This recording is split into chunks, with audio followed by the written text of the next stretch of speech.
कई बार ऐसा होता है कि हम जो अफर्मेशन कर रहे होते हैं ना, वो अफर्मेशन हमें काम की नहीं होती हैं। यानी कि हम वो चीज़ मांग ही नहीं रहे होते हैं अंदर से जो हमें चाहिए, हम कुछ और ही चाह रहे होते हैं।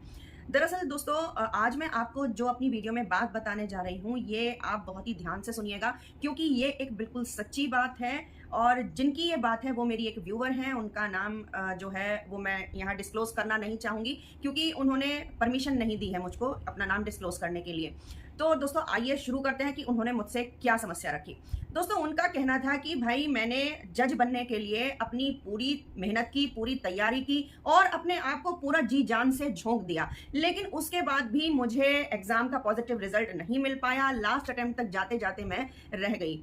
मैंने कितनी दिन रात प्रार्थनाएं की थी, मैंने भगवान को कितना याद किया था कि मैं जज बन जाऊं, लेकिन उसके बाद भी मेरी एक प्रार्थना भी स्वीकार नहीं की गई। और अब मैं बहुत ज्यादा परेशान हूं, मुझे सिर्फ अंधेरा ही अंधेरा नजर आता है। मैं क्या करूं? अब तो कंडीशन ये है कि मुझे भगवान पर भी विश्वास नहीं रहा। अब तो ऐसा लगता है कि मानो जैसे कि सारे दरवाजे जो हैं वो बंद हो चुके हैं, यूनिवर्स मेरी बात सुन ही नहीं रहा है, जबकि मैंने अपनी पूरी जी जान से कोशिश की। अब बताइए कि मैं क्या करूं? मेरे पास कोई और रास्ता नजर ही नहीं आ रहा है, मुझे क्या स्टेप लेना चाहिए?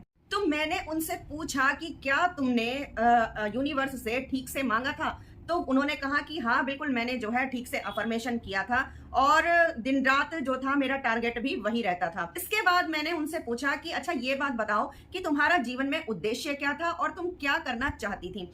तब उन्होंने मुझे बताया कि मैं पहले डॉक्टर बनना चाहती थी और जब मैंने एग्जाम दिए थे तो मेरे बहुत अच्छे मार्क्स आए थे, लेकिन घर में कुछ फाइनेंशियल कंडीशन ऐसी थी कि पापा मुझे जो है वो MBBS में एडमिशन नहीं दिला पाए। तो इसके बाद मैंने लॉ कर ली और लॉ के बाद जब मैंने देखा कि भाई जज का बहुत बड़ा रुतबा होता है और टीवी में उसका ग्लैमर देखा कि उसके साथ जो है वो 10-10 सिपाहियों की टोली चल रही है और ये हो रहा है वो हो रहा है, तो मेरा जो दिमाग था वो उसी तरफ मुड़ गया। तो मैंने सोचा कि भैया अब तो जो है वो जज बनना है। दूसरी बात मेरे दिमाग में ये भी थी कि मुझे जो है वो दूसरी औरतों की तरह से नहीं रहना है, जो कि घर में बंद होकर सिर्फ झाड़ू पोछा और खाना ही बनाती हैं। मुझे वो घर के काम बिल्कुल भी नहीं करने। उनका जो एक डर है वो मेरे दिमाग में बैठा हुआ था कि भाई मुझे इस चीज से जो है वो बाहर निकलना है। अब आप लोग बहुत ध्यान से सुनिएगा ये बात कि हम लोग अफर्मेशन करने में कहां गलती करते हैं। दोस्तों, कई बार हमारे अफर्मेशन में जो हम अफर्मेशन करते हैं, यूनिवर्स के साथ में जो कांटेक्ट करते हैं, उसमें कई बार छुपा हुआ होता है हमारा डर, हमारा सामाजिक दबाव। अभी जैसे मेरी व्यूअर के केस में हुआ कि उन्होंने जज बनने के लिए तो अफर्मेशन किया, लेकिन साथ ही साथ उनके मन में इस बात का भी डर बैठ गया कि मुझे झाड़ू पोछा नहीं करना है, मुझे जो है वो खाना नहीं बनाना है, मुझे उन लेडीज की तरह से नहीं रहना है। इसका मतलब ये हुआ कि ये बात जो है वो ये डर रही थी कि हो सकता है कि मुझे ये करना पड़े।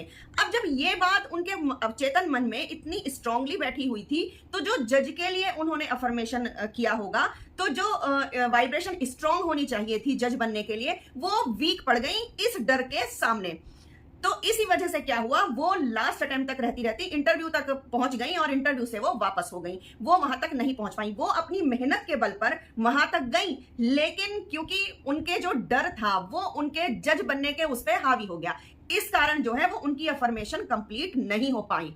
इस केस में क्या हुआ दोस्तों कि जज बनने से ज्यादा जरूरी हो गया झाड़ू पोछा बर्तन और खाना बनाने का डर।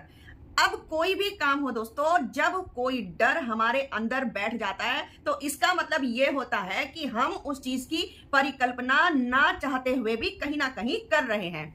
और जब डर हावी होता है ना दोस्तों, तो हमारा शरीर, हमारा मस्तिष्क, हमारा मन, हमारा अवचेतन मन जो है वो सब उसी दिशा में जो है वो एक्टिव हो जाते हैं। मान लो जैसे कि मैं कोई यहां से पत्थर फेंक के मारूं तो क्या होगा, आप तुरंत सचेत हो जाएंगे और ऐसे करके हाथ आपका अपने आप आएगा। आप कुछ सोचने वोचने वाले नहीं हो इसके लिए कि नहीं भाई वो सामने बैठे जो है वो पत्थर मार रहे हैं तो हम पहले कब वो मारेंगे और कब हम हाथ उठाएंगे। ऐसा नहीं होता है। जैसे ही पत्थर की प्रतिक्रिया होगी, आपका हाथ तुरंत ऐसे उठेगा रोकने के लिए।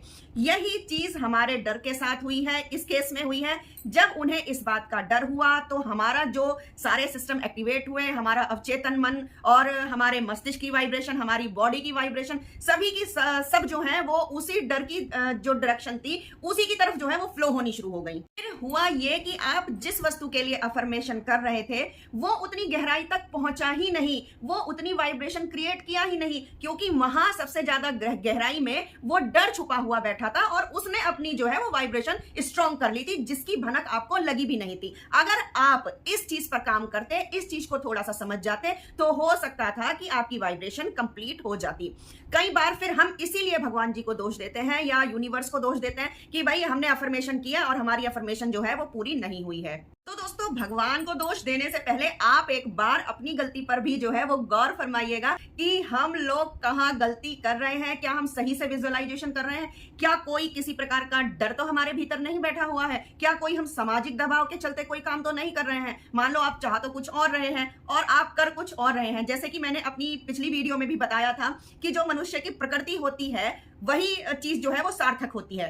तो बात यहां भी वही आ रही है कि हम उस चीज को चेक करें। इसके लिए आपको थोड़ा सा अपने शरीर पर ध्यान देना होगा, अपने मन पर ध्यान देना होगा कि हमारा मन कहाँ कहाँ क्या बात सोच रहा है। आपको मेडिटेशन में थोड़ी सी जो है वो प्रैक्टिस भी करनी पड़ेगी, तभी आप इन चीजों को थोड़ा समझ पाएंगे। दोस्तों, सही बोल रही हूँ, बिल्कुल सच कह रही हूँ कि जो यूनिवर्स है ना, उसके पास अथाह दौलत है, अथाह खजाना भरा पड़ा है। बशर्ते आपको वहां से दौलत निकालने का सही ढंग आना चाहिए कि आप किस ढंग से वहां से दौलत निकाल सकते हैं। ऐसे नहीं होता कि हाथ डाला और भगवान जी को झूठ बोला कि मैं प्रसाद चढ़ा दूंगा, मैं ये कर दूंगा और आपकी प्रार्थनाएं पूरी हो गई। ऐसे कोई प्रार्थना पूरी नहीं होती और भगवान जी ना किसी के 21 रुपए या 101 रुपए के प्रसाद के लालची नहीं बैठे हैं। तो आपको जो है इन चीजों को समझना होगा और ये चीज जो है ऐसे ही नहीं आ जाती है कि भाई अफर्मेशन कंप्लीट होती है। इसके लिए आपको फोकस करना होगा। जैसे कि मैं पिछली वीडियो में भी मैंने आप लोगों को बताया, भाई फोकस एंड बिलीव एक वीडियो है, जाकर देख लेना। तो फोकस करना होगा, उस चीज पर ध्यान लगाना होगा, कंसंट्रेट करना होगा, तभी आप वो चीज जो है वो ले पाएंगे। तो ये आज की वीडियो थी। वीडियो कैसी लगी जरूर बताना। मिलते हैं नेक्स्ट वीडियो में नेक्स्ट टॉपिक के साथ। तब तक के लिए नमस्कार।